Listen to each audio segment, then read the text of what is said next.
Bismillahirrahmanirrahim. Assalamualaikum warahmatullahi wabarakatuh. Perkenalkan, nama saya Nasrawati, NIM 105-721-101-422. Di sini saya ingin menceritakan sedikit tentang sejarah komputer, yang dimana komputer berasal dari bahasa Latin computare, dan bahasa Inggrisnya to compute, yang berarti menghitung. Komputer pertama kali ditemukan pada tahun 1822 oleh seorang ahli matematika yang bernama Charles Babbage, dan memberikan nama penemuannya Difference d'Einstein. Dan pada akhirnya pada tahun 1837 Charles Babbage berhasil mengembangkan dan memberi nama analiti Einstein.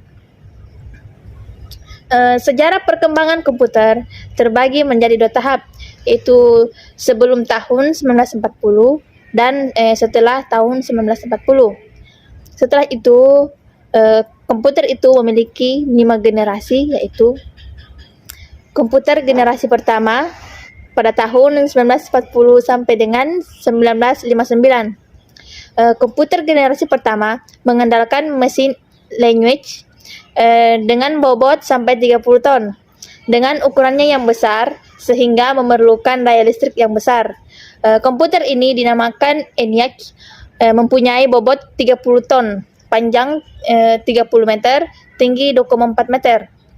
Komputer ini menggunakan tabung vakum untuk menyimpan data sehingga ukurannya memakan satu ruangan. Tujuannya diciptakan hanya untuk keperluan perang saja. Selanjutnya, komputer generasi kedua pada tahun 1959 sampai 1965. Komputer generasi ini dimulai ketika diciptakannya transistor, yang dimana untuk menggantikan tabung vakum. Dan transistor jauh mengungguli dari tabung vakum dan memungkinkan komputer menjadi lebih kecil, murah, dan hemat energi. Ketiga, komputer generasi ketiga pada tahun 1965 sampai 1970. Komputer generasi ini dimulai ketika transistor meningkat menjadi sirkuit terpadu. Dalam pemakaian generasi kedua, transistor membuat komputer cepat panas, maka komputer generasi kedua mulai ditinggalkan. Kemudian pada tahun 1958, Chuck Billy menciptakan integrated circuit chip atau IC, kepingan kecil yang mampu menampung banyak komponen menjadi satu. Keempat, komputer generasi keempat pada tahun 1970 sampai 1990. Komputer generasi ini telah menggunakan IC integrated circuit dengan kapasitas memori yang lebih besar serta menggunakan lebih hemat memori lebih besar serta menggunakan listrik. Generasi ini memiliki kecepatan lebih tinggi 10.000 kali dari generasi pertama.